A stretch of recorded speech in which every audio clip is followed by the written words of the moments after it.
Achille, je t'ai envoyé un message, tu peux regarder? S'il te plaît? Je t'entends pas.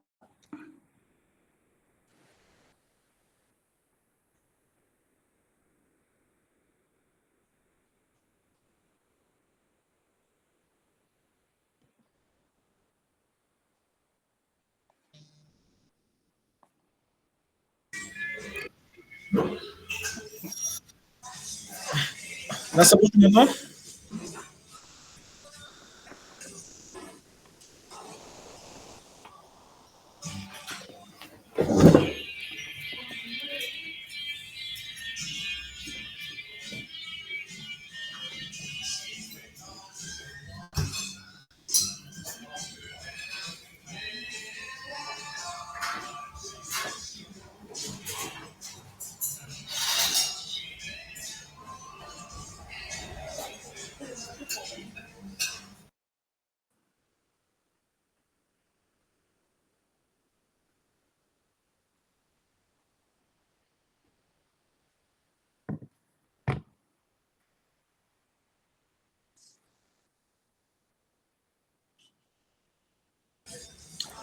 Salut Samuel, Bonjour, bonjour.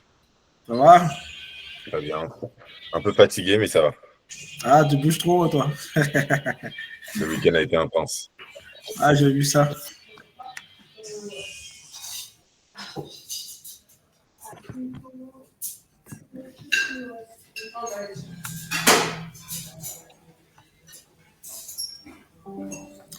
Ça va sinon? Ça va, le travail, hein. Et toi, là, t'es où actuellement? C'est toi qui bouges plus que nous. Ouais, je pars demain sur la Lituanie, là. Ouais. Je C'est suis à bien, c'est Paris. bien. Ouais, Ah, c'est vrai que t'es à Paris. On n'a même pas eu le temps ouais, de c'était se, trop chaud. de se voir. Salut Vincent, Hello, désolé pour le petit dé. ça va? Ça va et vous? Nickel, hein? Et le Vincent? Salut Samuel. Ça fait longtemps? Ouais, on se retrouve.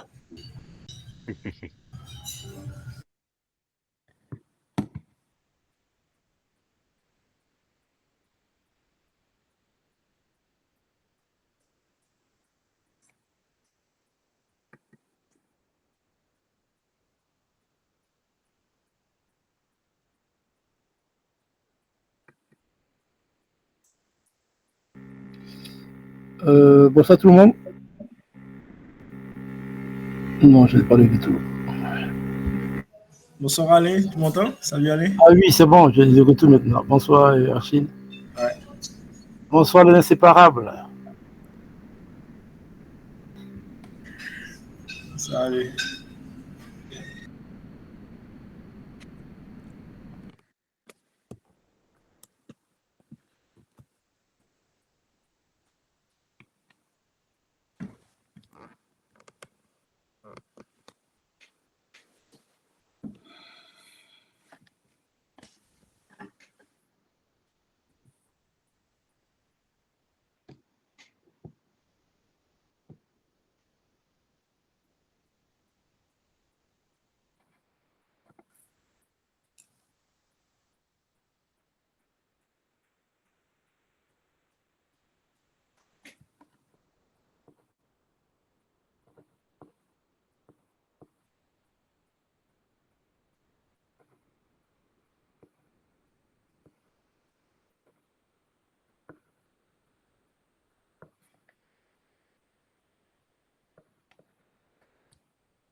Il est quelle heure?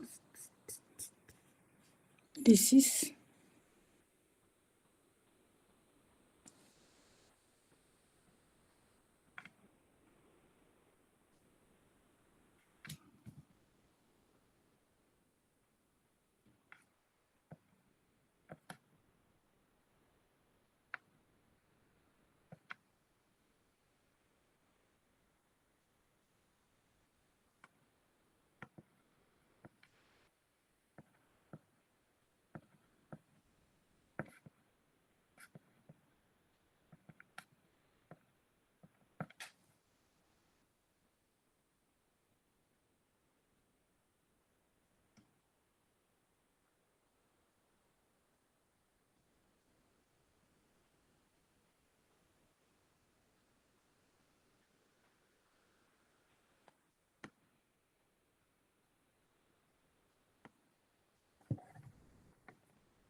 Qui c'est qui donne le go pour démarrer?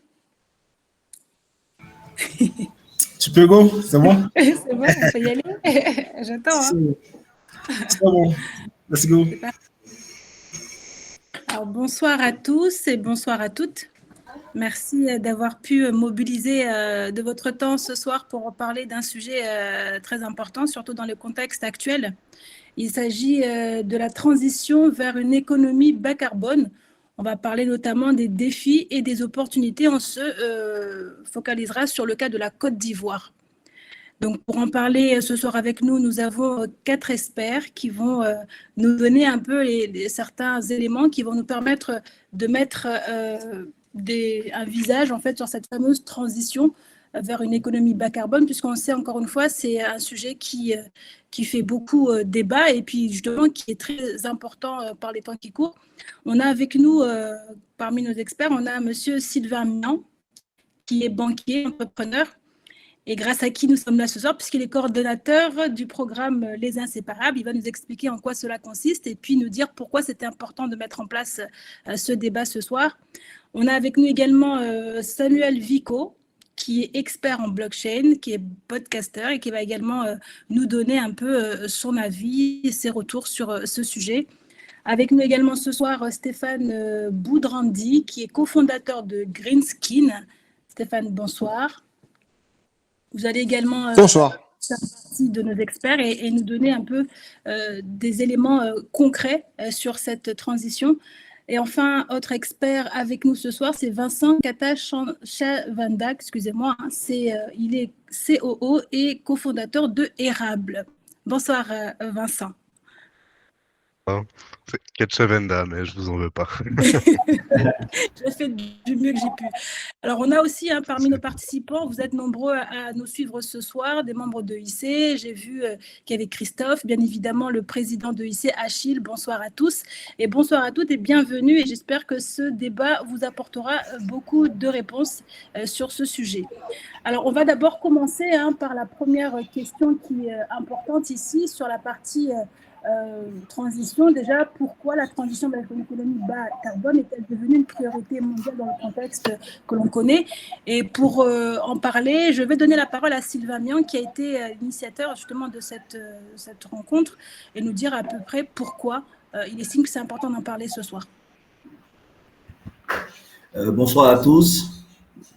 Merci à notre très chère modératrice d'avoir accepté de modérer ce panel. Bonsoir à tous ceux qui sont connectés. Bonsoir à nos experts qui ont bien voulu nous rejoindre afin de nous édifier sur ce thème-là. Ce thème-là rentre en ligne de compte des activités que compte mener le programme Les Inséparables, Agir Ensemble, un programme qui est sous la coupole de EIC Corporation. Et ce programme-là vise à instaurer une certaine diplomatie économique et sociale au niveau de nos communautés locales. Du coup, dans ce programme-là, on a pensé à une forme d'éducation de nos concitoyens sur certaines réalités sociales et cruciales. Et aujourd'hui, nous sommes à notre premier débat live, un débat live qu'on a prévu instaurer chaque mois lors de la mandature d'un de nos présidents qui aura en charge de travailler sur des thématiques ciblant une communauté locale au niveau de la Côte d'Ivoire. L'idée, c'est de pouvoir, en 70 mois, c'est-à-dire 6 ans, couvrir la majorité des communautés locales au niveau de la Côte d'Ivoire, vu qu'on a 70 ethnies qui représentent 70 cultures au niveau de la Côte d'Ivoire. Donc, au fur des mandats de nos présidents qui vont s'alterner chaque mois, on aura à effectuer un débat live sur un thème de société, un thème qui concerne notre pays, qui concerne nos communautés, un thème qui concerne aussi le développement de notre pays. Et pour ce premier débat live-là, nous avons bien voulu nous pencher sur tout ce qui touche les énergies renouvelables. Et voilà pourquoi nous avons pensé aussi à cette transition vers les économies bas carbone au niveau de la Côte d'Ivoire. On peut se dire d'un premier abord que la Côte d'Ivoire n'est pas un pays hyper industrialisé. Alors pourquoi penser à une transition vers une économie bas carbone? Nous sommes au parfum des différentes actualités au niveau de notre pays et il se trouve que depuis la date du 22 novembre 2023, notre ministère de l'Environnement a entamé une transition vers le bas carbone. Et des informations qu'on a, cette transition-là devrait nous permettre de réduire à hauteur de 30,4% les émissions de gaz à effet de serre d'ici 2030. Et ce projet-là va coûter pour le financement une somme de 5,9 millions d'euros. C'est des informations qu'on reçoit de nos autorités et on aimerait bien vouloir savoir ça va servir à quoi, cette transition bas carbone, en quoi elle va consister et qu'est-ce qu'elle peut rapporter à un pays comme la Côte d'Ivoire.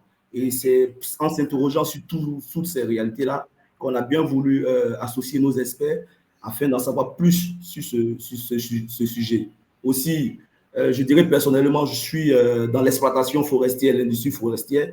Donc, tout ce qui touche à l'écologie, bien évidemment, me touche vu que dans le cadre de mes activités, je suis amené à effectuer des reboisements en forme de compensation de tout ce que je fais comme activité forestière. Donc, c'est tout ce mélange-là en un qui m'a vraiment guidé vers ce thème-là et que j'ai voulu, lors de mon mandat à la tête du mouvement Les Inséparables, mettre en exergue au moment du débat live une étude sur l'énergie renouvelable.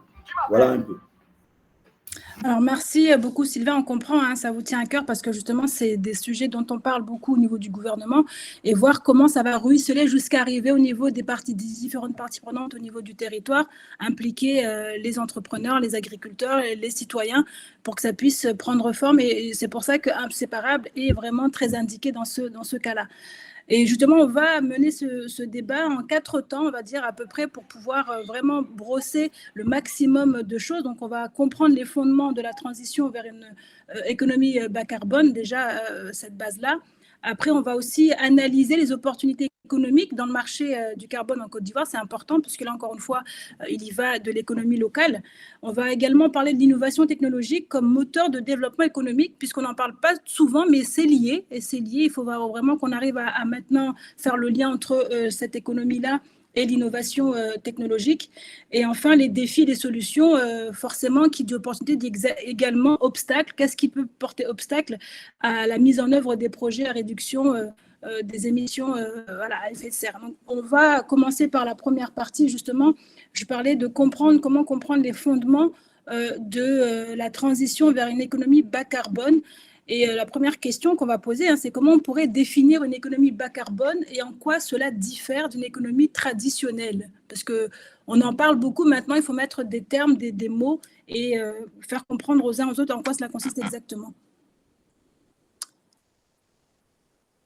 Est-ce que je peux poser cette question à l'un de nos experts qui se sent le plus indiqué à y répondre? Je veux bien commencer, ça permettra à chacun de rejoindre. Il y a plusieurs éléments. Le plus important, effectivement, quand on parle de sujets qui peuvent apparaître aussi simples, parce qu'on en parle tout le temps, mais qui recèlent en fait énormément de pièges, j'ai envie de dire, parce que aujourd'hui, parler de bas carbone, dans le vocabulaire courant, c'est parler de sujets comme le transport, puisqu'on sait tous que, évidemment, prendre l'avion, prendre la voiture, ça émet énormément de gaz à effet de serre. Évidemment, c'est parler aussi d'industrie, parce que on a tous plus ou moins en tête les conséquences que peuvent avoir les sites industriels, mais c'est parfois aussi parler de quotidien auquel on apporte moins d'importance, mais si on prend les chiffres, en fait, aujourd'hui, ce qui produit autant d'émanations de gestes, donc de gaz à effet de serre, que l'aviation, c'est par exemple les modes de cuisson traditionnels au bois. Et ça, c'est une vraie question parce que c'est quelque chose dont on parle quasiment jamais. Hein, c'est-à-dire que peut-être que vous l'avez appris maintenant, sauf que quand on parle de cuisson traditionnelle au bois, on parle évidemment plutôt de systèmes qui sont peut-être en apparence moins impactant, puisque il n'y a pas de machine, ou il n'y a pas de four, ou il n'y a pas de choses qui consomment du gaz à effet de serre, mais on est quand même sur une vraie problématique de réduction de l'émission, enfin en tout cas d'une société qui va vers le bas carbone. Et c'est pour ça que une des difficultés, et c'est une difficulté particulière pour les politiques, c'est bien d'arriver à trouver les bons curseurs. Alors si on s'intéresse d'abord aujourd'hui et particulièrement à la Côte d'Ivoire, c'est finalement de définir avec les acteurs locaux quels sont les éléments sur lesquels on peut être le plus efficace pour agir. Parce que avoir une politique bas carbone, j'ai envie de dire que c'est assez simple. Vous prenez tout ce qui a été rédigé depuis 20 ans maintenant sur des problématiques liées au transport, à l'industrie, et vous aurez une feuille de route à peu près intéressante. Mais est-ce qu'elle sera efficace, hein? Et je pense que vraiment, et on va partager ça ce soir, la vraie question, c'est qu'est-ce qui est, dans un laps de temps le plus court possible, accessible, et surtout qui ne va pas nécessairement perturber, c'est pour ça que toutes les questions que vous avez posées sont intéressantes, qui ne va pas forcément perturber une société complète, parce que vouloir passer du tout à rien, c'est absolument impossible. Hein. Je veux dire, aujourd'hui, on est dans un système où, évidemment, qu'on aimerait tous trouver des alternatives à l'avion, nous qui sommes très souvent en l'air, mais pour l'instant, on n'en a pas, quoi. Alors, c'est bien que l'on fasse tous des efforts, et notamment dans le domaine de l'innovation, pour trouver des alternatives au carburant, par exemple, mais on sait très bien que ça ne va pas se faire du jour au lendemain et que ça demande énormément d'investissement. Alors que, et on en parlera tout à l'heure quand on parlera des solutions, alors que si je prends l'exemple que je viens de citer de la cuisson, des cuissons traditionnelles, on a des solutions qui finalement sont pour l'instant peut-être inconnues, mais relativement accessibles, relativement peu coûteuse, qui demande un accompagnement, mais qui n'est pas aussi coûteux que de vouloir tout changer d'un coup. Alors, je m'arrête parce que sinon je vais monopoliser la parole. Si. Donc, ça revient un peu, dans ce que vous dites, ça revient un peu à ce qu'il disait tout à l'heure, Sylvain, quand il parlait de la Côte d'Ivoire n'est pas forcément un pays hyper industrialisé, mais quand même, la question de ces gaz à effet de serre se pose avec ce que vous venez de dire, Stéphane, avec la cuisson au bois, par exemple. Donc, justement, quels sont les principaux objectifs et avantages de la transition vers une économie bas carbone pour un pays comme la Côte d'Ivoire? Je vous repose la question à vous, Sylvain, puisque vous êtes sur ce sujet-là, vous avez contact avec les membres du gouvernement. Quels sont les avantages et quels sont les objectifs justement principaux d'une telle économie? Les objectifs affichés au niveau, lorsqu'on s'informe au niveau du gouvernement ou au niveau de tout ce qui est ressorti des informations publiées, c'est plus dans l'optique de répondre à certains critères au niveau des enjeux climatiques et des défis et des engagements climatiques qui ont été pris au niveau de Paris, en réalité. Donc, nous, véritablement, lorsqu'on se pose la question, c'est de chercher à comprendre qu'est-ce que ça rapporte à notre pays et pourquoi est-ce qu'on s'engage véritablement là-dedans. Et là, tout à l'heure, lorsque notre expert était en train de parler, je comprends aussi directement que même si on n'est pas un pays super industrialisé, ici, par exemple, les peuples pour la culture, à une période, après la période sèche, sont obligés de mettre le feu à la brousse pour prévenir un peu les pluies. Parce que lorsque tu mets le feu à la brousse et qu'il y a les pluies, les plantes, elles deviennent plus vertes et elles poussent assez rapidement. Donc, c'est une pratique qui se fait assez couramment ici. Donc, en fuyant le fait qu'on n'a pas des industries qui produisent du CO2, mais là, déjà, lorsqu'il parle des cuissons à bois, moi, ça m'a fait sonner dans la tête que on brûle des centaines d'hectares de champs pour pouvoir permettre à la terre de se régénérer, pour pouvoir faire des cultures. Et là encore, c'est clairement aussi du CO2 qu'on produit en masse. Et c'est clair que tout ce qui concerne cette transition-là nous concerne aussi, effectivement. Ouais, donc en fait, tout à l'heure, enfin, c'est vrai que la problématique centrale, c'est vraiment la définition. Et pour créer de vraies actions, il faut avoir des indicateurs fiables. C'est-à-dire que globalement, aujourd'hui, la difficulté qu'on a tous, quels que soient les pays, quels que soient les secteurs, c'est bien de savoir ce qu'on émet et ce qu'on est en capacité peut-être de modifier en termes d'usage. Évidemment que si on prend le parc automobile en Côte d'Ivoire comme ailleurs, c'est certainement, en termes d'émissions, un des éléments significatifs. Est-ce qu'on est capable de le changer rapidement? Je ne veux pas trop parler à la place de vous qui êtes sur place, mais je crois que c'est un peu illusoire. On ne peut pas modifier un parc automobile dans un pays qui n'arrête pas de se développer et de croître facilement. C'est d'ailleurs aucun pays n'est capable de le faire. C'est pour cette raison que la difficulté, c'est par exemple comment on est capable de faire évoluer un parc automobile vers le rétrofit ou faire évoluer un parc automobile vers des modes de transport qui sont différents. Et ça, c'est un vrai enjeu des politiques publiques, quoi. La difficulté, je crois, aujourd'hui, c'est vraiment d'être en capacité de mesurer ça. Alors, du coup, là, on a vu, ça permet de faire une balance. Et donc, du coup, quels sont les modèles économiques émergents qui peuvent aider à catalyser la transition vers une économie bas carbone en Côte d'Ivoire? Est-ce que Samuel peut nous en dire quelques mots?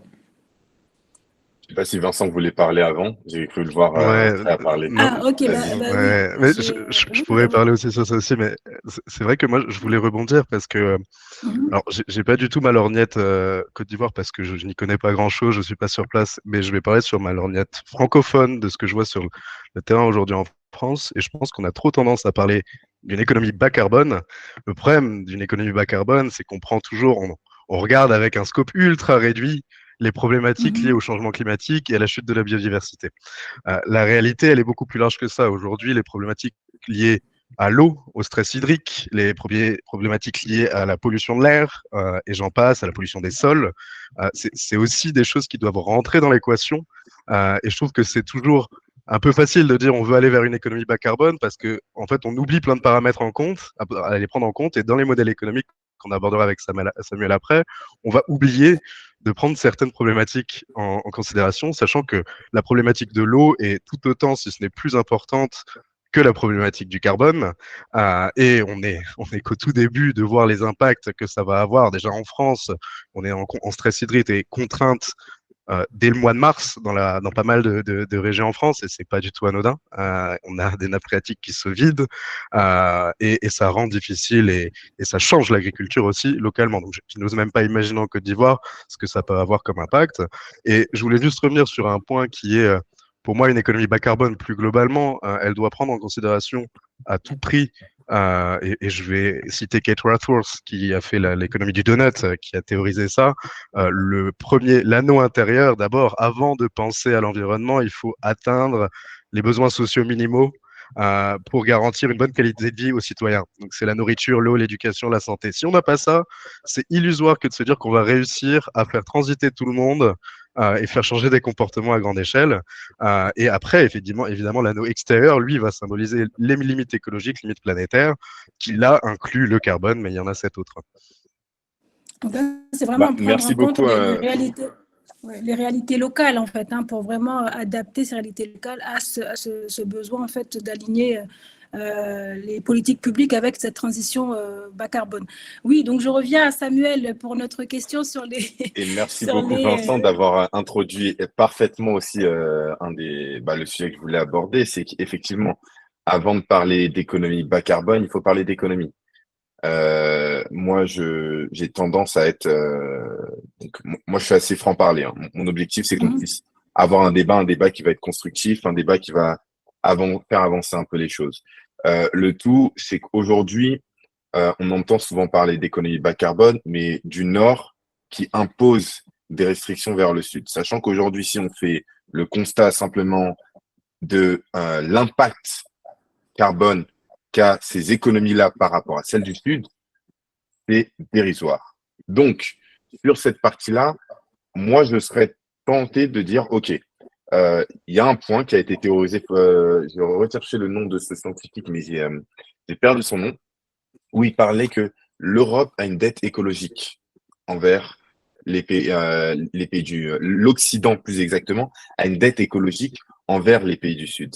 Parce qu'aujourd'hui, on rentre dans un schéma qui aujourd'hui, on n'est plus dupe, on le voit très bien, un schéma qui vient aujourd'hui ralentir notre développement parce qu'on vient mettre en place d'autres choses sous couvert de la bonne mentalité, sous couvert du côté que, OK, on doit effectivement préserver la planète et ça, personne n'est contre ça, bien au contraire, parce qu'elle nous appartient tous. Mais toutefois, la capacité de pouvoir créer des systèmes économiques qui vont être pérennes se doivent d'abord de venir par ceux qui ont créé le besoin de devoir faire des efforts supplémentaires. Donc aujourd'hui, l'Europe a une dette économique et de manière très simple, il y a des choses qui existent, mais qui malheureusement les outils ne sont pas mis entre les mains des populations qui en ont le plus besoin. Mais effectivement, il y a des outils qui existent comme les crédits carbone ou autres qui peuvent être utilisés, mais qui sont malheureusement encore mal utilisés. Mais il devrait y avoir une prise de conscience de cette dette écologique qui existe. Ça, c'est le premier pas. Le premier pas de mettre les mots clairs sur ce qui est en train de se jouer. L'enjeu est qu'aujourd'hui, il y a le développement de l'Afrique qui va se faire. Je dis souvent, l'Afrique a une chance d'être en retard, une chance de pouvoir faire les choses mieux. Donc, effectivement, il est de notre sort de pouvoir voir ce qui a été mal fait, profiter du fait qu'on ait un peu de retard. Je donne souvent l'image, il est plus facile de construire une cathédrale sur un terrain vide que sur une maison. Donc, l'Afrique n'a pas ce besoin de détruire la maison qu'on a actuellement pour pouvoir reconstruire cette fameuse cathédrale. Donc, de ce fait, on peut partir avec de bons exemples, on peut partir avec des économies qui sont beaucoup plus respectueuses de l'environnement et on doit le faire. C'est une nécessité. Toutefois, ces économies-là doivent être respectées autant par l'Occident, mais autant par nos peuples. La réalité, c'est qu'on doit aussi avoir cette capacité à pouvoir développer une économie avant tout. Et Vincent l'a très bien dit lorsqu'il a parlé, on doit d'abord s'assurer de la bienséance des peuples, de la décence des peuples. S'assurer que le peuple, avant aujourd'hui, si je devais placer l'écologie, pour l'instant, pour quelqu'un qui vit en Afrique, sur la pyramide de Maslow, il n'est pas un besoin primaire ou un besoin secondaire. Il sera peut-être dans quelques années avec les conséquences que ça va apporter. Mais toutefois, aujourd'hui, il faut rester sur des sujets qui sont aujourd'hui, on doit développer l'économie. Si on doit développer l'économie, on ne doit pas être pour autant sur quelque chose de punitif. Mais on doit être sur quelque chose où il y a un travail main dans la main avec l'Occident et le Sud pour pouvoir développer notre futur commun. Et non pas simplement quelque chose où on impose des mesures alors que ces mesures ne sont même pas imposées en Europe. Parce que si on part de ce principe-là, si on part de ce point de vue-là, autant arrêter les barbecues en Europe. Là, j'extrapole au maximum, mais c'est un peu de ce côté-là. Aujourd'hui, pour la réalité des peuples en Afrique, on parlait de chauffer la nourriture, notamment au bois, c'est que les foyers en Afrique n'ont pas la capacité d'avoir du gaz, de l'électrique. Et si, tant bien même, ils avaient la capacité tous d'avoir des appareils électriques, il y a aussi une problématique de l'électricité. Beaucoup de pays d'Afrique sont encore en délestage. Beaucoup de pays d'Afrique sont encore sous la barre des 60% d'électrification. Donc, il y a des réelles problématiques, et je finis rapidement sur ça, qui est on doit développer une économie.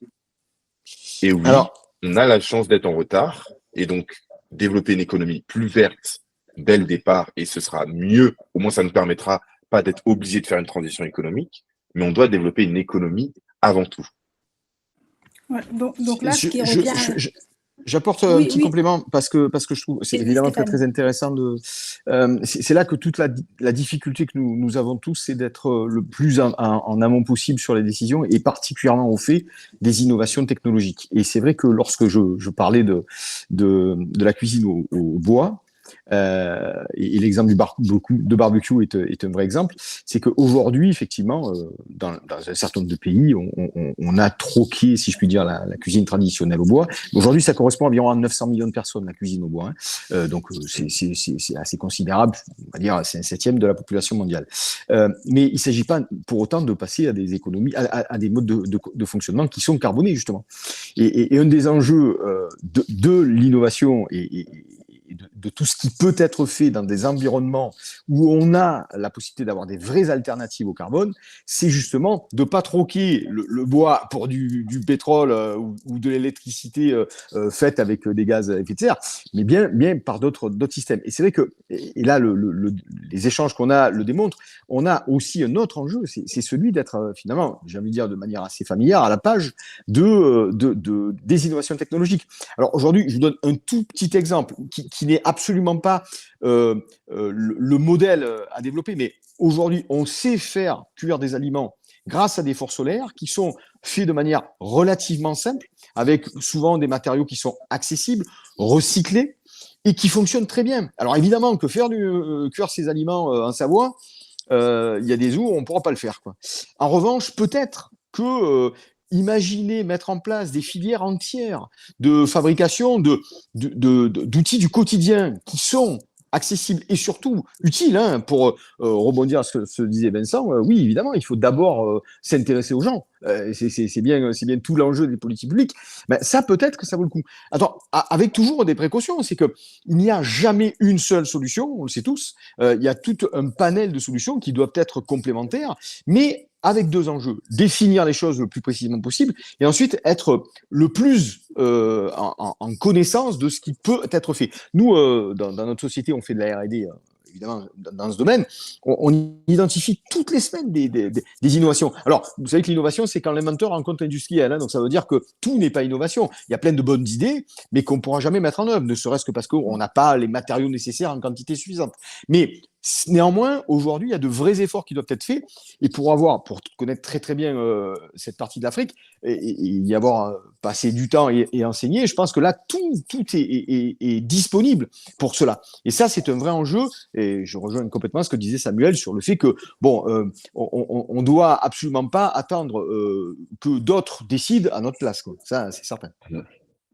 Oui, et ça revient aussi à ce que vous disiez tout à l'heure, Samuel, c'est il faut tirer les leçons en fait de ce que les autres ont fait, notamment l'Occident, pour que l'Afrique puisse repartir sur des bases qui soient vraiment propres à ce qui se passe en Afrique, que les territoires prennent leur réalité locale en compte et qu'elles puissent, elles, faire leur propre politique nationale. Et justement, ces politiques nationales, elles, quelles sont leurs places en fait dans toute cette discussion en fait? Qu'est-ce qu'on peut leur attendre d'elles en fait?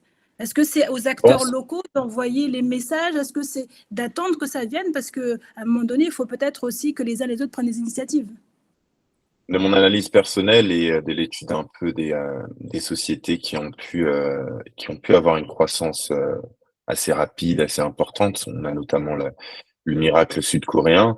Le miracle sud-coréen a aussi des défauts, mais a quelque chose qui est très intéressant, c'est cette notion d'économie de la connaissance.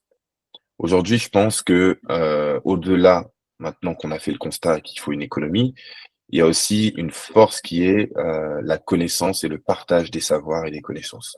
Et si aujourd'hui on investit considérablement sur la capacité aux gens de recevoir même certains discours, parce qu'à certaines personnes, on va leur expliquer qu'il faut arrêter. Je garde l'exemple de cuisiner au bois. Il faut arrêter de cuisiner au bois, mais cette personne-là n'a connu que ça ou n'a pas conscience du débat climatique qui est en jeu, n'a pas conscience de tous ces sujets-là. Donc, pour cette personne, il se faut déjà, dans un premier temps, investir dans son éducation.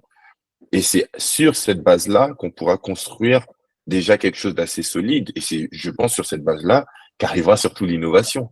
Parce qu'une personne qui sera contrainte, et même, on l'a vu, il y a une très belle histoire d'un jeune enfant qui a su apporter l'électricité à son village grâce à la connaissance. Il y a un enfant qui électrifie un village. Et combien même, on le voit en Afrique, il y a des innovations avec le peu qu'il y a, il y a de la créativité. Je pense que la première chose qui doit être mise en place, c'est une vraie politique et une vraie économie autour de la connaissance et du partage des connaissances. Et ensuite, sur cette base-là, je pense qu'on peut construire de très belles choses. Alors du coup, l'innovation technologique, on l'a vu, elle prendrait une place importante dans ce sujet-là. Et l'innovation technologique, est-ce qu'on a des exemples concrets? Vous avez parlé tout à l'heure de nouvelles technologies. Est-ce qu'on peut aujourd'hui concrètement...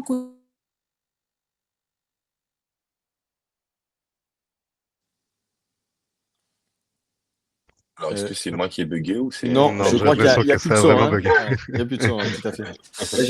On a compris la question, je pense. On a compris la question, je pense. Quelqu'un se veut de l'aborder? Tu veux? Alors, je peux commencer sur cet aspect, même Vincent, après, et on en avait déjà parlé sur notre podcast, c'est sur cette notion, les technologies ne sont que des outils.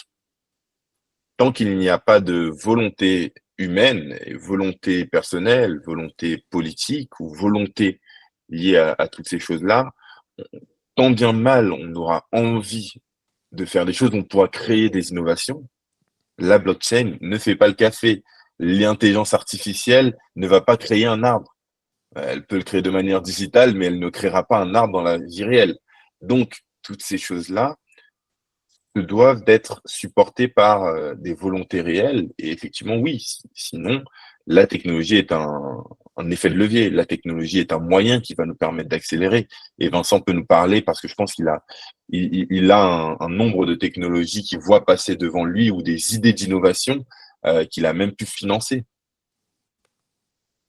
Tout à fait, merci Samuel. Effectivement, il y a plein de choses, mais je vais revenir rapidement sur le sujet de la blockchain en tant que tel, parce que je pense que si on reboucle avec ce que tu disais avant sur l'économie de la connaissance, moi, il y a un autre sujet qui me turlupine beaucoup au quotidien, c'est l'économie de la fonctionnalité, l'économie de l'usage versus la propriété. Et je pense qu'il y a un terrain ultra fertile pour dire comment est-ce qu'on ne rentre pas dans les biais de ce qu'on a connu en Occident, où finalement, il y a un culte de la propriété. On veut tout détenir. Je vais te prendre un exemple très concret et je vais prendre un exemple de machine à laver parce que c'est un sujet que j'ai financé où on me dit, plutôt que de détenir sa machine à laver, pourquoi pas la louer? Sur le principe, tu te dis, c'est intéressant, effectivement, il y aura de la maintenance préventive, on va faire durer plus longtemps les équipements. La réalité, elle est quand même que finalement, à la fin de la journée, tout le monde détient une machine à laver dans sa maison. Est-ce que ça répond vraiment au problème? Je suis pas sûr. Mais il y a quand même cet enjeu de dire, par exemple, on avait l'exemple des fours solaires juste avant. Est-ce que aujourd'hui, on a des outils pour permettre la propriété collective d'outils physiques qui nous permettent de consommer différemment? Donc, un four solaire, est-ce que finalement, on peut avoir des nouveaux outils on se met tous ensemble autour de la table, on arrive à cofinancer un four solaire qui permet du coup derrière, avec un modèle économique qui est à l'usage, par exemple. Enfin, ça, tout est à réfléchir, mais en réalité, il y a un terrain de jeu qui est assez fabuleux. Et je me rappelle de beaucoup d'échanges que j'avais pu avoir avec Achille sur la filière café-cacao, sur l'enjeu de transformation, et de se dire comment est-ce qu'on pouvait créer aussi des modèles un peu nouveaux pour financer des usines de transformation qui sont codétenues par l'intégralité des agriculteurs sur un territoire donné, etc., etc. Et je pense que moi, ce qui me parle beaucoup dans la blockchain, qui n'est qu'un outil, c'est qu'aujourd'hui, on peut réinventer la notion d'organisation, de comment est-ce qu'une filière va s'organiser pour financer ce qui est vraiment important pour son fonctionnement. Et derrière, le service que tu mets par-dessus, je prends l'exemple en Occident, et notamment en France, on a un enjeu aujourd'hui sur les contenants réutilisables dans la restauration rapide. La restauration rapide, on a du plastique en veux-tu en voilà, du carton en veux-tu en voilà. Le sujet maintenant, c'est de dire, puis la loi AGIEC de 2023, on doit utiliser des contenants réutilisables. Et c'est une toute nouvelle chaîne de valeur, ça amène beaucoup de complexité. Il n'empêche que aujourd'hui, l'idée est de dire que collectivement, on va pouvoir détenir, en tout cas c'est ce que nous on propose chez Érable en l'occurrence, c'est ce qu'on essaie de pousser, c'est de dire comment est-ce qu'on rend la détention d'un parc de contenants réutilisables collective, chacun peut venir y contribuer. Par contre, l'entreprise qui fait le service de s'assurer que le contenant va d'un point A à point B, qu'il est nettoyé, ça peut être une entreprise privée. Par contre, il y a cette notion de collectivisation de certains usages et modes de consommation au quotidien.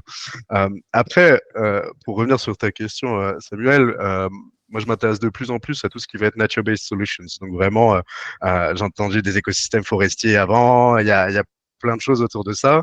Le sujet, effectivement, à ces endroits-là, il est de dire, franchement, honnêtement, généralement, l'innovation, si je peux parler d'innovation, c'est de revenir des millénaires en arrière et de refaire un peu comme comme on faisait avant. Et c'est de justement pas avoir cette course à on veut créer de la nouvelle tech qui finalement apporte des gains en efficience, en efficacité, là où finalement refaire un peu, enfin revenir à la base, savoir vivre en harmonie avec la nature, savoir comprendre les cycles de la nature, bah finalement c'est ce qu'il faut. Et la réalité, c'est que l'économie régénérative, qui est aujourd'hui de plus en plus théorisée, grosso modo, on a des solutions technologiques pour venir construire et modéliser cette économie, mais la réalité, elle est pas du tout sur des énormes innovations technologiques à n'en plus finir. Et j'avoue que moi, j'en reviens de plus en plus parce que je vois beaucoup de solutions qui dépensent, enfin, on dépense des millions et des millions pour essayer de faire de la capture carbone en sortie d'usine. Est-ce que finalement, c'est ça la solution? Mais je sens qu'il y a quelqu'un qui veut intervenir. Non, mais en fait, bon, je pense qu'on est parfaitement raccord sur les enjeux. Et c'est vrai que il y a cette équation extrêmement difficile, c'est de ne pas priver les gens du droit au développement que tout le monde a connu d'une certaine manière. Dans tes réflexions, enfin nous on travaille quasiment qu'en basse technologie, c'est-à-dire que le parti pris de notre système, ça a été de faire de la basse technologie, donc de low cost, low tech et inclusif. Donc l'idée c'est d'avoir des plateformes les plus circuits courts possibles, évidemment en économie circulaire. Enfin tout ça c'est de la déclaration d'intention au départ, mais après il faut pouvoir le tenir au quotidien, et aussi bien dans des environnements hyper industrialisés que dans des environnements qui le sont moins. Et finalement, l'enjeu de tout ce qu'on dit, c'est ça, c'est comment on arrive à continuer à apporter à de plus en plus de monde qui ont en plus de plus en plus d'envie, pas forcément de besoin, mais d'envie, on peut le comprendre, avec ça. C'est-à-dire qu'aujourd'hui, la chose la mieux partagée, c'est le portable, quoi. C'est le numérique. Et donc, c'est une porte ouverte sur des tas de choses qui coûtent énormément en carbone. Là, pour le coup, toutes les personnes aujourd'hui sur le monde ont un ou plusieurs téléphones, quoi. Ce qui veut dire que tous les jours, on va consommer de l'énergie pour ça. Et que la plupart du temps, cette énergie vient plutôt de filières à coût carbone élevé. Mais c'est vrai que, alors, c'était peut-être un peu caricatural de commencer par la problématique de la cuisson au bois, parce que je voulais apporter un éclairage particulier, parce que c'est quelque chose qui est assez méconnu. Mais c'est sûr que sur plein d'enjeux et sur plein de territoires différents aujourd'hui, de secteurs différents aujourd'hui de l'activité, on peut arriver à trouver de nouvelles manières de fonctionner. Sauf que, c'est ce que dit Vincent, ça veut dire qu'on doit repenser aussi le modèle social d'une certaine manière. Qu'est-ce qu'on on attend quoi? On a bien vu que ces 70 dernières années, tout ce qui a été généré après, on va dire, la Seconde Guerre mondiale, nous a fait aller dans le mur. En tout cas, du point de vue de la biodiversité, du point de vue de l'écologie, c'est certain. Alors, même si certains en ont très bien vécu et que certainement que ça sera plus difficile pour ceux-là de renoncer à certains types de confort, il n'empêche qu'aujourd'hui, ça veut dire qu'il faut aussi que tout le monde se repose la question, qu'est-ce que c'est consommer? Qu'est-ce que c'est finalement ce passage que nous avons sur cette terre? Ça doit se concrétiser par quoi finalement? Et est-ce que c'est partir en vacances à l'autre bout de la planète ou pas? Bon, évidemment, ces débats, après, ils sont un petit peu je suis café du totalement. commerce, quoi. J'aimerais. Ouais, Ouais, vas-y, mais je t'en prie. je vois, en tant que professeur, ce que j'explique même souvent à mes élèves, il y a une notion que j'ai découvert il y a quelques temps. Je vais faire une digression, mais vous allez voir, ça va revenir quelque part. On a tous un jour eu ce rêve il y a un apocalypse zombie ou il y a un apocalypse qui vient.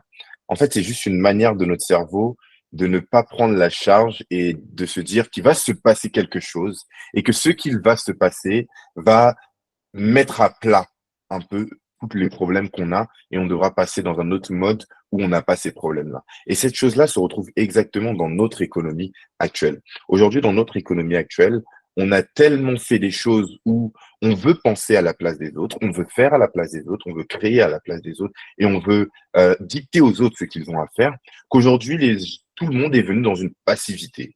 Tout le monde ne profite pas de manière égale de toute cette pollution qui est générée et qui est créée parce que certains s'accaparent les capitaux, d'autres l'ont un peu moins.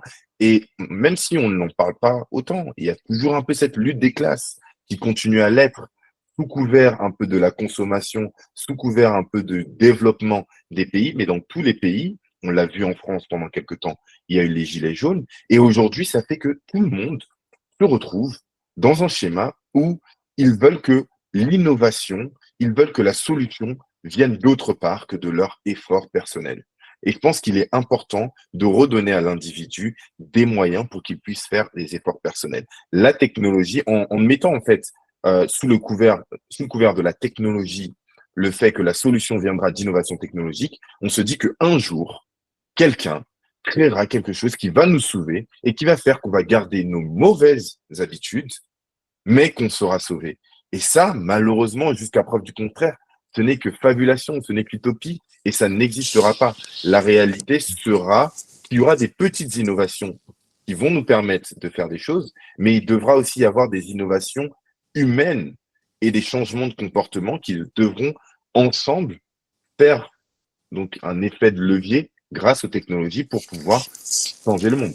Ouais, mais ce que tu dis est vrai, mais si tu connais un petit peu les États-Unis et que tu vas sur la côte ouest, tu verras qu'aucun Américain de la côte ouest ne renoncera à laver sa voiture le dimanche matin dans son jardin, alors même qu'il meurt sous la canicule. C'est-à-dire que, effectivement, mais ça, j'ai envie de dire que c'est une réflexion de bon sens qui n'est pas partagé par tout le monde. Aujourd'hui, malheureusement, on sait qu'il y a des gens qui nient catégoriquement qu'on est dans une période de l'humanité où l'action humaine a des conséquences négatives.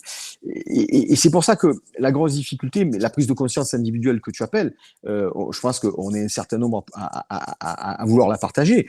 Sauf que c'est pas toujours le cas. Et la vraie difficulté, puisque l'enjeu c'était quand même de discuter aussi de la Côte d'Ivoire et de tout ce qui peut être fait. Moi, je suis tout à fait d'accord avec ce que tu disais tout à l'heure sur le fait que c'est très bien, c'est bien mieux d'avoir une feuille blanche que d'avoir un livre à réécrire, quoi. Aujourd'hui, l'enjeu, il est là. Enfin, moi, je pense que il y a énormément de choses qui peuvent être faites de manière très pragmatique, de manière très, allez, j'allais dire simple, même si j'aime pas trop simplifier les choses, avec des financements qui sont peut-être aussi accessibles au quotidien pour des populations qui vont être en capacité de faire cette évolution. Je ne veux même pas parler de transition, parce que transition, ça veut dire qu'on était dans le système, on passe à un autre. Bon, là, aujourd'hui, en fait, on s'intéresse plutôt à comment on continue à progresser. Hein. Le développement humain, c'est l'amélioration constante des conditions de vie. On parle bien des conditions de vie des gens. Tu parlais d'éducation.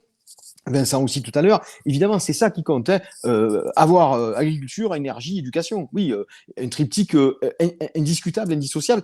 Mais sauf qu'aujourd'hui, l'enjeu, c'est que tout ça, en tout cas, dans l'hémisphère nord, pour reprendre votre analyse, ça nous coûte la vie, quoi. Enfin, on sait très bien que dans l'hémisphère nord, on va mourir de ça. On fait partie de générations qui allons mourir de cette pollution que l'on a emmagasinée. Si on pouvait éviter à d'autres populations d'avoir ce type de destinée, ça serait quand même très bien. Et là, je referme ma parenthèse sur l'Amérique, puisque en l'occurrence, ils font ce qu'ils veulent, comme d'habitude. Malheureusement, et c'est qu'une question de force. Mais je reviendrai un peu vers Sylvain, à part si notre modératrice est de retour et qu'elle veut prendre la modération. Mais si ce n'est pas le cas, je reviendrai rapidement vers Sylvain sur la partie aujourd'hui. Donc, on parle d'innovation technologique. Quelles sont aujourd'hui les innovations technologiques qui, sur place, peut-être que tu as déjà vu, qui aujourd'hui permettent de voir un futur un peu plus serein? Parler d'innovation technologique ici, je dirais qu'on suit la tendance de ce qui se fait un peu ailleurs. Hein. Concrètement, nos pays essaient de se développer. Et l'idée, est-ce que vous m'entendez? Elle est de retour. Ah. Mais en fait, c'est bizarre, j'étais là, mais vous ne m'entendiez pas. C'est ça qui est bizarre. Ah, effectivement, on ne t'entendait pas, mais là, ça marche bien. On t'entendait pas, mais là, c'est bon. J'ai tout écouté, hein, donc du coup, je vois, en fait, on est à peu près sur les mêmes sujets, hein, que ce soit au nord et au sud. Chacun, en fait, doit faire un effort en termes de comportement, de consommation et tout ça. C'est pas évident parce que c'est pas la même chose au nord, comme il disait tout à l'heure Stéphane, aux États-Unis. En Afrique, on va demander aux gens de faire des efforts sur des choses qui sont en pleine expansion, ils sont en train de se développer. On leur demande de mettre un frein à leur développement. C'est sûr que là, les intérêts sont pas forcément convergents, ils vont peut-être même être divergents à un moment ou à un autre. Donc, l'idée, c'est qu'à travers ces technologies, on a dit que ça ne tombera pas du ciel. Maintenant, comment faire pour que ces technologies soient justement issues d'innovations, de choses qui sont faites et qui génèrent en termes d'économie des résultats et qui vont peut-être permettre aux Antilles de continuer à se développer. On parle notamment, par exemple, en Côte d'Ivoire, parler d'innovation technologique, mais que ça ait des conséquences positives, en fait, sur l'économie locale. Ce qu'il y a de certain, c'est que là je pense que c'est le gros effort qui, de mon point de vue, doit être fait au niveau de pays comme la Côte d'Ivoire, c'est d'accepter que tout n'est pas numérique. On termine le salon Vivatech, là, on a eu 4 jours de salon la semaine dernière, où 95% des exposants, des 13 500 exposants, étaient dans le numérique. Ce qu'il y a de certain, c'est qu'aujourd'hui, et je crois que c'est Vincent qui le disait, on doit redécouvrir ce qui existait avant. C'est ce qu'on appelle la basse technologie, hein, la low-tech, et cette basse technologie, elle peut apporter des solutions extrêmement efficaces, sauf que, comme elle a une valeur économique qui, évidemment, échappe globalement aux bourses internationales, elle n'intéresse personne, quoi. Mais en vérité, elle est extrêmement intéressante pour les populations. Parce qu'aujourd'hui, et je rejoins complètement l'idée de confier ça aux jeunes générations, à celles qui apprennent, aujourd'hui, savoir utiliser toute une série d'usages, de pratiques qui sont certes anciennes, mais avec peut-être un petit peu de rétrofit, d'actualisation, qui peuvent être extrêmement efficaces, c'est ça l'enjeu. Parce que là, pour le coup, c'est assez peu coûteux, ça peut aussi se faire en économie circulaire. Et donc là, on a un avantage parce que moi, j'ai parcouru un petit peu le monde et je me suis toujours demandé ce qu'on pouvait faire de tous ce qu'on appelle les déchets, quoi. Et puis au fur et à mesure, on se rend compte que il y a de vraies destinations. Alors pas pour tout, encore une fois, faut pas non plus rêver, hein, tout n'est pas réutilisable, mais il y a quand même de vraies filières à construire, quoi. Et je pense qu'aujourd'hui, un des enjeux, et peut-être une erreur à ne pas commettre, c'est à vouloir absolument reproduire des modèles industriels qui sont extrêmement générateurs de cash, aussi bien en entrée qu'en sortie, et peut-être se dire que non, finalement, on peut très bien aussi ne pas gagner beaucoup d'argent, mais finalement vivre très bien. Hein. Alors, je prône pas la décroissance. Hein. Enfin, moi, je suis un chef d'entreprise depuis 40 et quelques années. Je fais vivre toute ma famille et toute une série de gens autour de moi grâce à l'activité économique. Je prône pas la décroissance. Je pense qu'on a d'autres manières de construire de vraies perspectives économiques et d'emploi et pour tout le monde, quoi. Donc, je crois que ça, c'est un enjeu. Savoir travailler la basse technologie, savoir peut-être la distiller dans le cadre d'enseignement, je pense que c'est une piste extrêmement intéressante. Là, je suis d'accord avec vous. Et ce qu'un intellectuel africain pourrait se poser comme question, est-ce que derrière cela, il n'y a pas une certaine forme de ruse? Parce que, je m'explique, nos États étaient et sont toujours des États sous-développés. On a suivi le modèle de développement économique de l'Occident qui s'est développé par une révolution industrielle. Et à la suite de la révolution industrielle, ces pays-là sont devenus aujourd'hui des pays nantis.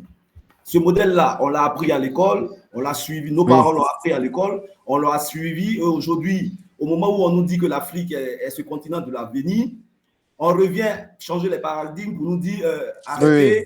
La Côte d'Ivoire découvre aujourd'hui des champs de pétrole, on nous dit non, arrêtez. L'énergie fossile, ce n'est plus bon. On va vous enseigner une nouvelle manière de développer les choses avec une énergie renouvelable. Malheureusement, cette énergie renouvelable, c'est les mêmes qui viennent encore nous l'enseigner. Parce qu'il y a 50 ans en arrière, nous, on faisait l'agriculture avec la daba. Ils nous ont dit, mais si vous faites l'agriculture avec la daba, certes, la tomate, elle est naturelle et tout, mais vous n'allez pas en produire plus. Du coup, c'est ce qui fait que vous êtes en retard. Aujourd'hui, on va utiliser les pesticides, on va utiliser tout ce qui est intrants agricoles pour pouvoir augmenter notre production pour être aussi au niveau des pays développés. On nous dit stop. Au niveau des pays développés aujourd'hui, la tomate naturelle elle coûte plus cher que la tomate industrielle. Du coup, est-ce que ce n'est pas une ruse pour nous endormir encore un moment et revenir après ressortir avec une nouvelle technologie que l'Europe maîtrise et que l'Afrique ne maîtrise pas? Je ne me sens pas concerné, mais je vais te répondre. Non, mais très clairement, si devenir globalement, parce que c'est ce qui se passe aujourd'hui dans les sociétés dites développées industrielles. Hein. Si devenir obèse, mourir derrière dans son canapé avec un téléphone à la main, c'est ce que veulent les générations. J'ai envie de dire, c'est comme quand les femmes veulent être l'égale des hommes. Elles manquent terriblement d'ambition. Hein. C'est-à-dire qu'aujourd'hui, moi, je pense que c'est justement tout l'enjeu, et ce débat pour la Côte d'Ivoire le pose clairement, c'est tout l'enjeu de savoir qu'est-ce qu'on veut faire de sa vie, mais aussi bien au quotidien que pour ses enfants. Enfin, moi, je suis père de famille, évidemment que je pense le monde à l'aune de ce qu'ils vont devenir, de ce qu'on va leur laisser. Donc oui, certainement, on peut poser la question, et tu as raison de le faire, et tu es très légitime pour le faire, finalement, est-ce que c'est pas une manière de nous rouler dans la farine? Je pense que à partir du moment où tu poses la question, tu as déjà la réponse. Ben, ça sera pas le cas parce que justement, tu sais que ça sera pas le cas. Parce que c'est toi qui va faire en sorte que ça soit pas le cas. Parce qu'aujourd'hui, si avec tout ce qu'on vient de développer ensemble, on est capable de construire un modèle alternatif qui repose sur l'énergie des gens localement, qui repose sur les ressources locales. Moi, je suis le premier à dire qu'il faut évidemment éviter d'extraire du pétrole, mais je suis le premier aussi à utiliser au quotidien des matières issues du pétrole. Il y a rien dans nos quotidiens qui n'est pas issu du pétrole. Donc, non, c'est comment on arrive à améliorer les choses.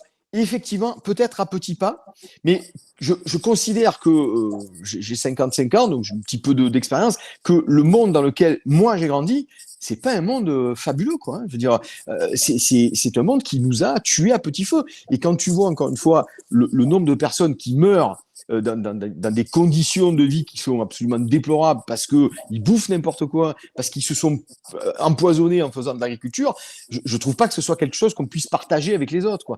Donc, toute proportion gardée, j'ai envie de dire que tant mieux si, comme le disait Samuel, vous pouvez éviter de faire les mêmes erreurs, quoi. Mais bon, j'entends bien ta mise en garde et je pense que c'est extrêmement important de l'avoir en tête. Pour donner un peu de...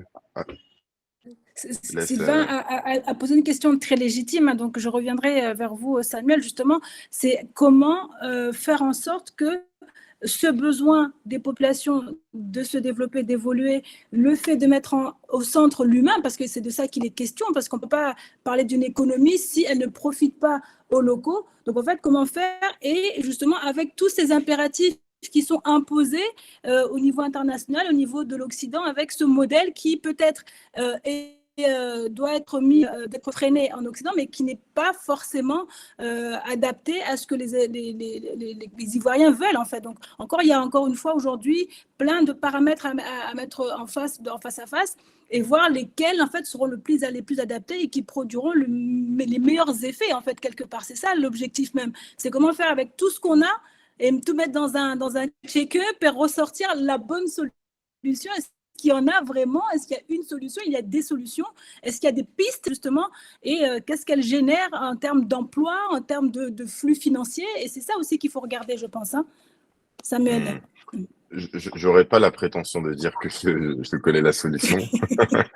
Toutefois, si je veux apporter des pistes, c'est surtout sur les actes de réflexion. Effectivement, si je reprends ce qu'a dit Sylvain, il y a une notion, au-delà de simplement du niveau de vie des gens, il y a une notion de, très clairement, moi j'ai vécu sur les deux continents, Afrique, Europe, je suis allé en Amérique, j'ai vu un peu les gens.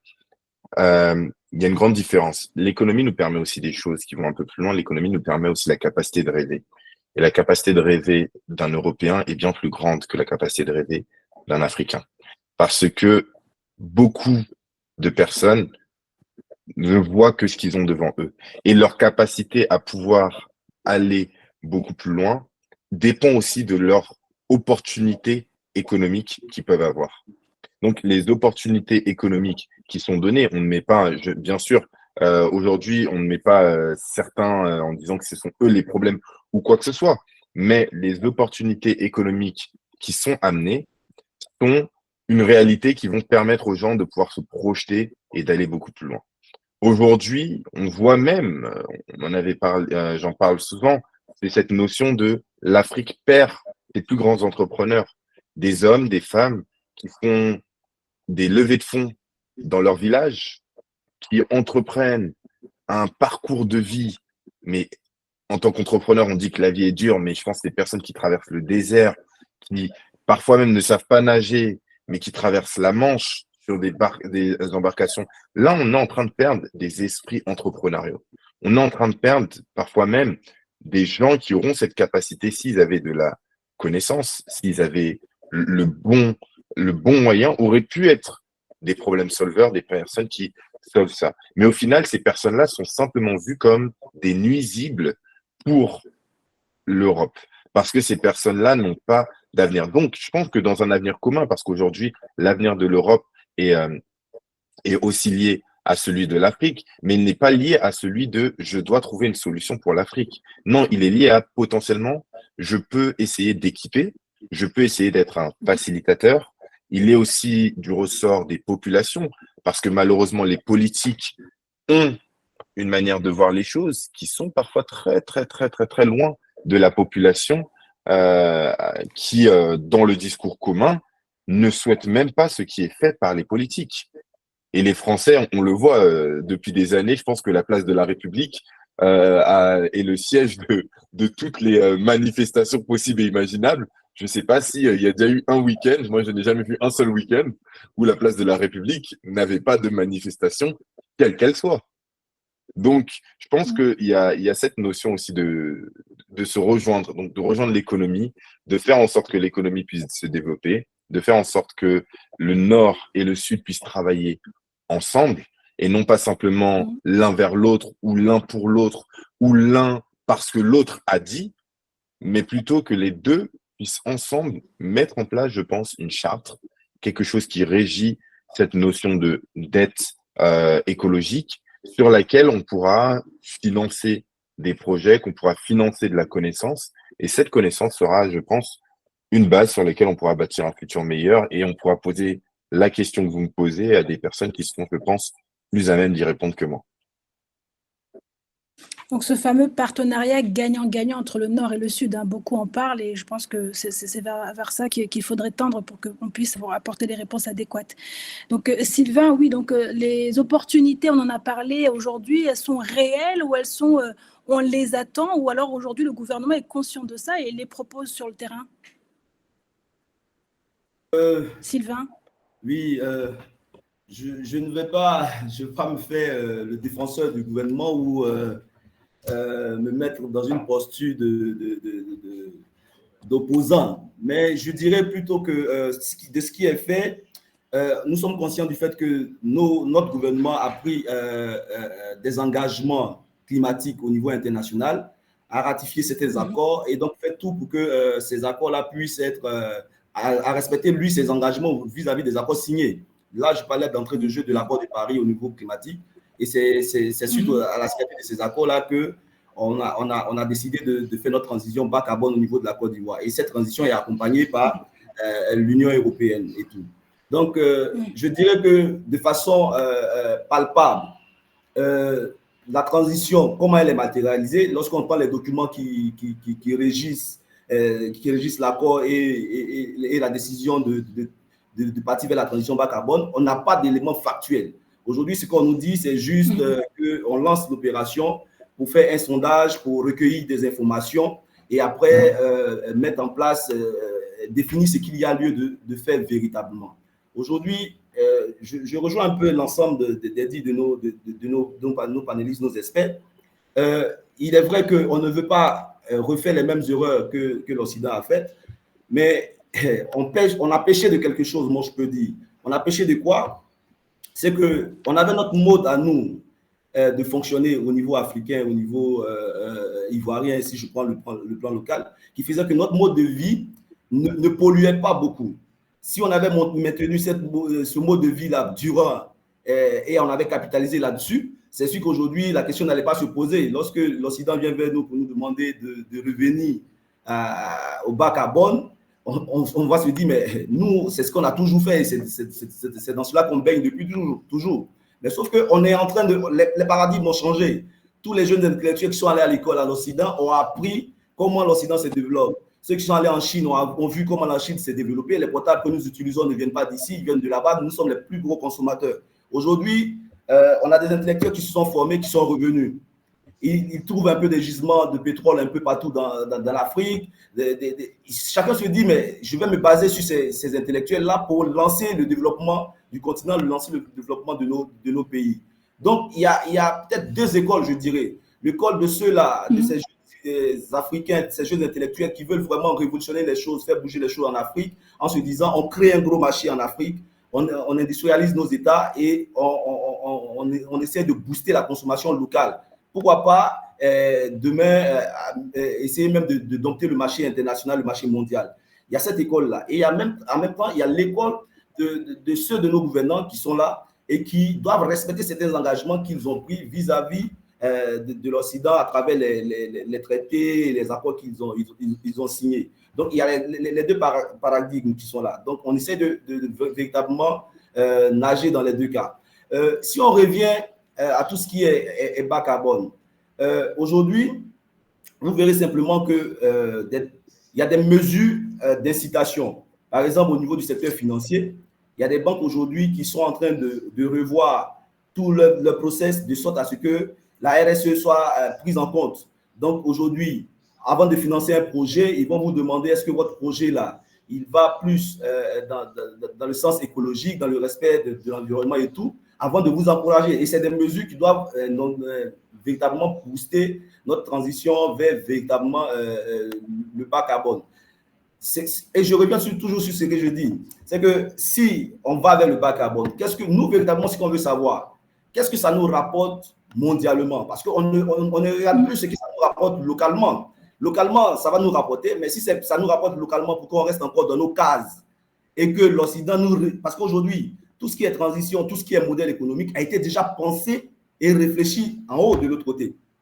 Nous, on n'a plus le temps de faire des colloques pour savoir comment on fait notre migration, mais c'est des tests, c'est des procédés qui sont déjà réfléchis et qui tombent sur nous. Donc, nous, on les applique. On les applique à l'avantage de qui? On les applique, oui, à l'avantage du monde entier parce que lorsqu'il y a le réchauffement climatique, ils ne visent pas le pays qui a plus pollué pour aller envoyer des intempéries là-bas. Les intempéries sont mondiales. Donc, du coup, nous, on accepte de faire le sacrifice. Mais quelle est la contrepartie? Et c'est ce qui nous amène sur ce débat. Quelle est la contrepartie? Qu'est-ce qu'on gagne?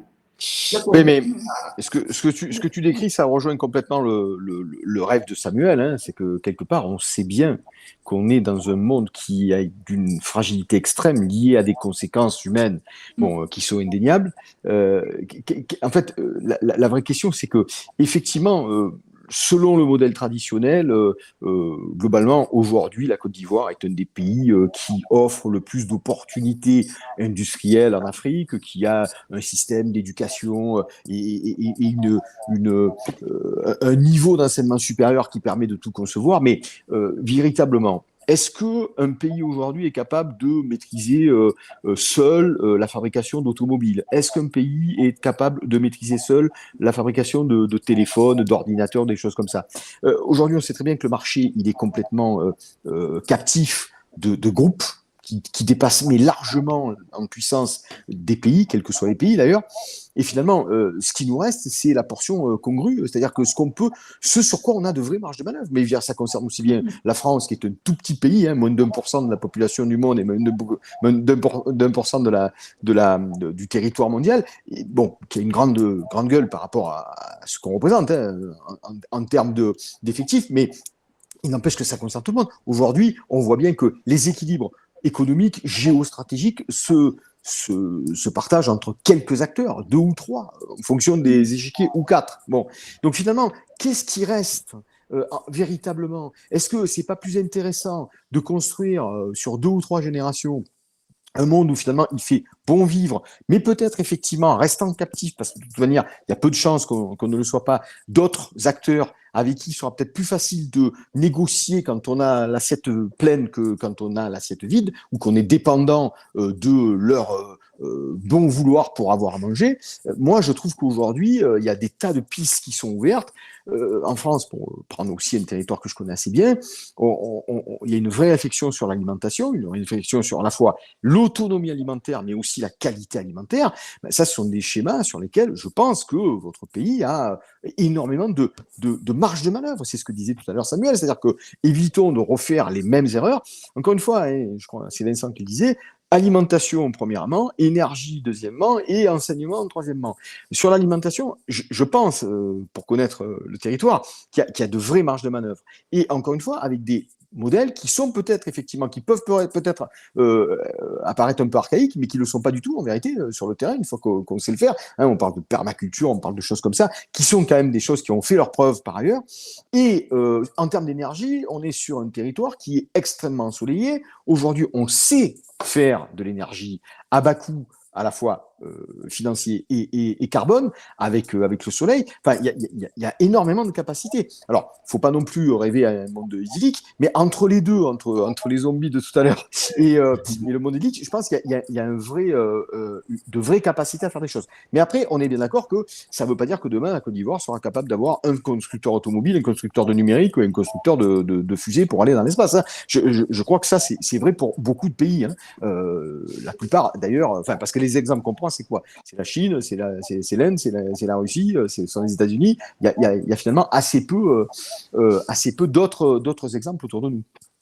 Alors, on le voit, les politiques nationales peuvent définir des axes, mais on voit aussi que le secteur privé a son mot à dire, puisqu'encore une fois, plus le secteur privé prendra de la place, plus le secteur privé sera en mesure de répondre à ces besoins-là, plus justement les politiques nationales devront s'aligner. Est-ce qu'aujourd'hui, il ne faut pas justement encourager le secteur privé pour qu'il prenne justement sa place dans ce débat? Ici, je dirais qu'au niveau du secteur privé, les gens ont réfléchi plus en termes d'opportunités. Chacun va essayer de planer sur un nouveau marché qui n'est pas encore saturé pour essayer de s'implanter, de se positionner. Donc, la politique n'est pas directement liée au changement dans le secteur privé. Le secteur privé, comme je le dis, ça va être des opportunités. Et les opportunités aujourd'hui, c'est de maîtriser déjà ce que cette transition peut rapporter. Entre deux business, le business qui utilise le modèle traditionnel, le modèle ancien et le nouveau business qui qui utilisent l'énergie renouvelable et tout, quel est celui qui me rapporte le plus? En termes de business, l'homme d'affaires, lui, il réfléchit directement business, dans lequel il a le plus de marge. Et donc, ceux qui ont une vision un peu plus avancée découvrent déjà les marges en ce qui est de l'énergie renouvelable et ils essayent un tant soit peu de se mettre des niches sur ces marchés-là. Voilà, donc le secteur privé, c'est vraiment des initiatives délibérées. Chacun le fait en fonction des opportunités qu'il pense découvrir dans ce secteur-là. Mais là, il faut aussi réexaminer les choses parce que j'entends bien, et on connaît tous cette problématique financière derrière, hein, mais il faut réexaminer les choses à l'aune finalement de l'urgence à laquelle on fait face. Aujourd'hui, je reviens sur ce qu'on disait, se nourrir à sa faim, avoir suffisamment d'énergie pour faire fonctionner son quotidien, c'est quand même la clé aujourd'hui de la vie dans laquelle nous sommes, quoi. Alors, je mets de côté complètement la problématique des transports parce que c'est une problématique complexe. Et effectivement, elle fait à la fois référence à des infrastructures, à des équipements qu'on ne maîtrise pas, hein. Dès qu'on parle d'avion, c'est terminé. Il y a 3 constructeurs d'avions dans le monde, donc forcément, on est hyper captif dans ces domaines-là. Mais pour tout le reste, c'est-à-dire que le quotidien, savoir organiser dans des circuits courts, et je crois que ça, c'est un élément fondamental qu'il faut pouvoir réappréhender, ou en tout cas appréhender sur des circuits courts, sur des circuits locaux, sur des écosystèmes qui sont vraiment résilients. Là, il y a des marges de manœuvre. Je prends l'exemple de la ville de Détroit. Ça montre que c'est valable un peu de partout. La ville de Détroit était complètement exsangue après le départ de tous les gros constructeurs automobiles dans les années 80. Ils ont reconstruit une ville à partir de ça, à partir de choses qui sont simples. Comment on se réapproprie le sol, comment on se réapproprie l'alimentation. Et ce sont de beaux exemples. Alors, encore une fois, je ne parle pas de modèles, ce sont des exemples qu'on doit pouvoir mettre en œuvre dans d'autres territoires, avec évidemment d'autres problématiques et puis des gens différents. Mais je pense que examiner les choses à partir du territoire et à partir des gens qui y vivent, c'est peut-être déjà le premier effort à faire. Avant, alors j'entends bien ce que tu dis, Sylvain, sur les représentations qu'on peut tous avoir, parce que suivant la formation, les écoles et les endroits où on a pu faire nos études, on a ces représentations. Mais aujourd'hui, c'est certainement, et ce débat en est la preuve, le moment où on peut peut-être se dire que finalement, on a plus à gagner à sortir ou à se mettre un peu en marge de ces modèles-là, plutôt que d'y rester. Mais après, bon, j'entends quand même toujours, et je garde toujours en tête, la mise en garde que tu as eue tout à l'heure sur finalement, est-ce que c'est pas une feinte? Mais bon, pas de ma manière, en tout cas. Et pour revenir justement au nerf de la guerre, on voit, vous avez dit tout à l'heure, Sylvain, que les entreprises iront là où ils peuvent faire plus de profit. Mais aujourd'hui, on parle aussi des financements, en fait. Comment encourager des initiatives en finançant certaines entreprises pour qu'elles puissent aller vers des modèles qui vont justement répondre à ces besoins-là qu'on a évoqués. Peut-être aussi encourager les gouvernements, les États à aller vers des financements qui sont fléchés dans ce sens. Vincent, tout à l'heure, vous avez parlé d'accompagnement de financement. Est-ce qu'aujourd'hui, c'est peut-être pas ça? Il faudrait peut-être avoir une insistance là-dessus pour que les gouvernements sachent que, bon, on a parlé tout à l'heure, Sylvain nous a dit qu'il y avait 5,9 millions d'euros dédiés à ça. Comment ça va être réparti? Qui va en profiter? Est-ce qu'il n'y a pas des enveloppes supplémentaires qui peuvent être demandées? Parce qu'encore une fois, on veut bien, il y a plein de choses à faire, mais encore une fois, le nerf de la guerre fait qu'on ne peut pas parler de ces sujets-là sans parler de ces financements. Tout à fait. Je pense, moi, aujourd'hui, que les financements, en tout cas, si on attend d'un État, quel qu'il soit, d'être financé, on n'est pas sorti de l'auberge. Vraiment, honnêtement. Quand je vois, moi, en France, j'essaye d'aller chercher des subventions publiques au niveau de l'Europe, etc. Ça prend du temps. Le temps que tu alloues un financement, on est déjà passé à un autre cycle d'INO, et donc, du coup, c'est intéressant, mais sur du long cours. Moi, je pense que sur du court terme, il faut être en capacité de capter des financements sur des nouveaux modèles qui sont accessibles et appréhendables. Moi, je crois très peu, par exemple, et après c'est très personnel, hein, mais je ne crois très peu au modèle de financement en capital en equity, parce que j'estime que c'est toujours très compliqué à comprendre les principes de valorisation des entreprises. Qu'est-ce que ça veut dire? On prend le rationnel qu'on veut et puis ça fonctionne bien. Je crois plus à la dette, mais je crois à d'autres types de dettes, et typiquement, dans ce qu'on propose chez Érable aujourd'hui, nous, on propose des contrats de partage de revenus. Donc, c'est ce qu'on appelle, vous connaissez peut-être ça dans la musique, c'est des royalties. C'est un pourcentage de la valeur qui est générée sur le terrain. Et la valeur, elle peut être financière, elle peut être soit financière. Et au moins, ça crée un alignement d'intérêts où finalement, moi qui suis financeur, je sais que je vais recevoir une partie, enfin, je vais être remboursé à mesure qu'il y a de l'activité économique et potentiellement de l'impact et des preuves d'impact demain qui pourraient être vendues sur le marché qui est générée. Et je trouve que ça a une forme de pureté qui est extrêmement intéressante parce que au moins on rentre pas dans des taux d'intérêt gigantesques où en fait on comprend pas le rationnel derrière. Et je vois par exemple, j'ai eu un exemple au Kenya où les financements bancaires, c'est assez dingue de voir les taux qui sont pratiqués. Là où finalement, sur un financement en partage de revenus, on maîtrise son taux, on dit je reverse X% de mon chiffre d'affaires tous les trimestres pendant 5 ans avec une borne basse, borne haute. Tout le monde sait est logé à la même enseigne, on sait pourquoi on investit dans quelque chose. Il n'y a pas de prise de contrôle, ça ne donne pas le droit à la gouvernance et je pense que c'est ça le plus important. Si on veut attirer des capitaux, il faut surtout pas lâcher la gouvernance parce que derrière, ça dévoie beaucoup. Et je pense qu'il y a des modèles alternatifs qui sont créés, notamment dans la blockchain. C'est vrai que ça facilite cette désintermédiation, etc. Le sujet derrière, c'est comment est-ce qu'on retombe dans l'économie réelle. Est-ce qu'il y a un cadre avec des acteurs? Et je pense qu'autour de la table, je vois qu'il y a Achille, il est très bien placé pour en parler. Comment est-ce qu'on arrive à faire réatterrir tout ce qui se passe dans le numérique très concrètement dans le réel? Et justement, je pense qu'à partir de là, on peut vraiment avancer. Et c'est pour ça, moi, je suis un fervent croyant des modèles de partage de revenus parce que je trouve que ça aligne les intérêts de tout le monde. Les règles sont simples et une nouvelle fois, je reviens, la valeur, elle peut être économique, mais elle peut être aussi l'impact positif qui a été généré. Samuel, tu parlais des relations nord-sud, sud-nord tout à l'heure. Il y a une dette écologique, il y a aussi une dette sociale, une dette sociétale dans le nord. Si les entreprises dans le nord pouvaient acheter des preuves d'impact dans le sud au marché pour verdir leur bilan, donc comme des crédits carbone, des crédits biodives, des crédits éducation, enfin, on peut inventer quoi que ce soit.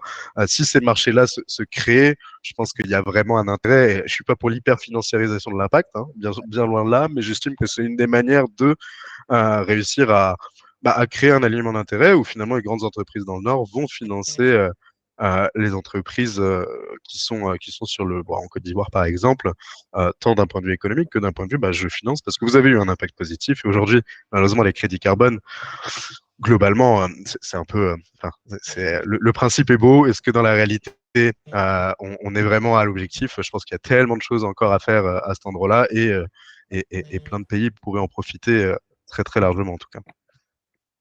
Donc il y a encore beaucoup de choses à faire, hein, on le voit, hein, c'est quand même un terrain qui doit être travaillé, labouré pour arriver à des solutions et le sujet vraiment intéresse, on va dire, beaucoup les locaux, notamment au niveau de la population, les citoyens, les entreprises et les politiques. Donc en fait, comment faire pour faire converger tout ça et qu'on trouve justement un terrain d'entente et que tout se passe au mieux. Et on arrive à la fin de notre échange, on est déjà presque 1h30, on a échangé, on a dit beaucoup de choses. Maintenant, comment faire en conclusion? Donc il y avait aussi un sujet, je ne sais pas si Achille nous écoute, d'un appel à candidature, j'ai cru comprendre avec EIC sur président Achille. Ouais, je suis là, est-ce que vous m'entendez? Allô? Oui, voilà. Donc, est-ce que c'est possible de nous en parler? Parce qu'encore une fois, on parlait de ces financements. Donc là, c'est une petite porte qui va peut-être faire de grandes choses. Merci beaucoup, Amina. Désolé, il y a un petit bruit sonore derrière moi. Je ne sais pas si ça perturbe l'audience, mais en fait, je voulais dire que le débat pour moi était super intéressant. On a abordé un peu dans tous les sens les grandes questions que suscite justement le crédit carbone et tous les sujets autour de cette thématique extrêmement importante. Mais au-delà de ça, pour faire la transition justement sur les aspects pratiques, effectivement, il y a des initiatives qu'on peut mettre en mouvement qui justement et indirectement visent à réduire justement l'empreinte carbone et notamment l'appel à candidature qu'on a commencé avec Greenskin. Donc, on a la chance d'avoir Stéphane sur le call qui pourra nous en dire davantage, y compris Vincent aussi, que je sais, travaille énormément sur ces sujets, justement. Voilà. Donc, je pense que ce serait bien d'avoir un peu ces différents retours pratiques de projets qui finalement ont un impact justement sur l'empreinte carbone. Voilà, donc je redonne la parole justement à Stéphane, ensuite Vincent. Et, Juste, merci Achille. Juste 2 mots sur cette initiative qu'on a prise justement à l'occasion de Vivatech, parce que c'était un bon promontoire pour parler de ça. C'est sûr que tout à l'heure, j'ai écouté Vincent. Je pense que une des vertus aussi des réflexions que l'on conduit ensemble, c'est peut-être de ne pas se priver d'une seule opportunité. Moi, j'ai eu l'occasion de travailler dans l'océan Indien sur des modèles de microcrédit. Moi, je suis persuadé qu'un certain nombre de jeunes n'attendent qu'une chose, c'est de passer à l'action.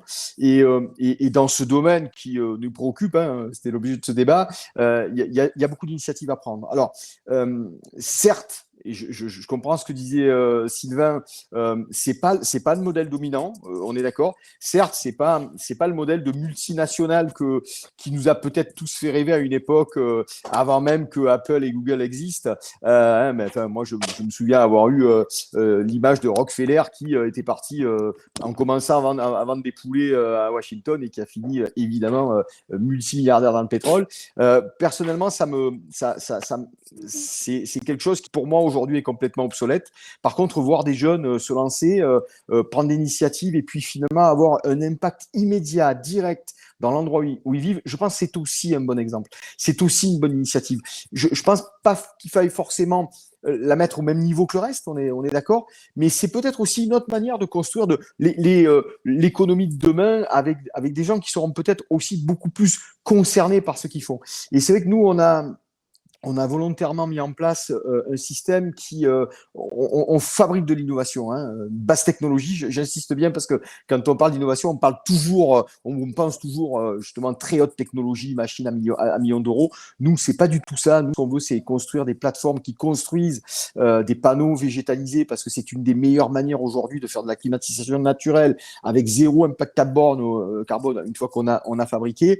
Et ça, c'est quelque chose, l'ayant échangé avec Achille, c'est quelque chose qu'on veut proposer à tout le monde parce qu'il y a une vraie plus-value. Ça crée de l'emploi, ça crée de la richesse, ça crée des schémas courts de récupération et puis ça donne des résultats immédiats. Et c'est vrai qu'aujourd'hui, d'abord, les investissements sont assez faibles. Hein. On parle de 100 à 150 000 euros ou dollars, comme vous voulez, en fonction des monnaies qui sont utilisées. Ce qui, pour créer 3 ou 4 emplois, évidemment, on représente des investissements très, très réduits par rapport à d'autres secteurs et surtout qui peuvent avoir un effet immédiat. Et je crois que une des vertus principales qu'on a commencé à travailler, là, on vient d'inaugurer une plateforme dans les Hauts-de-France en travaillant avec des personnes handicapées dans des établissements spécialisés, ce qu'on appelle des ESAT dans le système français. Et ça marche très bien parce on a une triple rentabilité qui est à la fois écologique, parce que ce qu'on fait apporte de vraies solutions écologiques, économique parce qu'on crée de la richesse et on crée de l'emploi, et puis social parce que c'est à la portée de tout le monde. C'est le gros avantage de la basse technologie, c'est qu'on n'a pas besoin d'avoir fait des études d'ingénieur pour être en capacité de faire, quoi. Et ça, pour nous, c'est aussi une autre manière de faire. Et encore une fois, je la mets pas au même niveau que le reste. Hein. Je pense pas que ce soit mieux ou moins bien. Je dis simplement, faut pas se priver d'initiative. Et aujourd'hui, peut-être que c'est le moment justement d'offrir ça à toute une série de personnes qui n'ont qu'une envie, c'est de passer à l'action, quoi. Alors, vous connaissez comme moi la jeunesse aujourd'hui. Il y en a certains qui sont désœuvrés, il y en a certains qui sont lobotomisés par les écrans, et puis il y en a d'autres qui n'attendent qu'une chose, c'est d'agir. Merci à tous pour toutes ces informations précieuses que vous nous avez données sur ce sujet. Hein. On le rappelle, le sujet, la thématique du jour, c'était la transition vers une économie bas carbone, les défis, les opportunités. On a parlé de l'économie, on a parlé des politiques nationales, on a parlé des initiatives qui peuvent être menées par-ci et par-là. On a parlé aussi des enjeux au niveau nord, au niveau sud. Donc, à tous ceux qui ont participé, qui ont suivi nos débats, donc est-ce que pour vous, aujourd'hui, vous avez eu les réponses que vous cherchiez? Vous avez eu quelques éléments concrets et n'hésitez pas à nous dire en quoi le débat vous vous a été utile et en quoi justement les initiatives des inséparables vont être bénéfiques pour justement l'ensemble des débats que nous allons mener. Et n'hésitez pas, on va poursuivre les débats, n'hésitez pas sur les réseaux sociaux, n'hésitez pas à poser vos questions en dehors de cette plateforme-là, en dehors de notre sujet du soir qui s'achève malheureusement ou heureusement pour certains, puisqu'encore on sait qu'il est tard par endroits. Donc merci à tous nos experts, merci à Samuel, merci à Stéphane, merci à Vincent, merci à Sylvain, merci à tous ceux qui ont participé et j'espère vous retrouver très prochainement pour de nouveaux débats, on le sait, avec les initiatives d'Inséparables. On le rappelle, pendant 6 ans, une gouvernance tournante avec un président chaque mois, donc il y a de quoi faire. Je pense que là, le premier débat est lancé et les suivants, on les attend avec impatience. En tout cas, merci et bonne beaucoup soirée pour ta à tous. modération. Merci beaucoup. Merci beaucoup. Merci pour vos invitations. Merci. C'était très intéressant, merci. Merci à nos experts. Au revoir. Au Au revoir. revoir. Au revoir à tous. Bonne journée. Merci à tous.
Mais ça, après, il peut faire.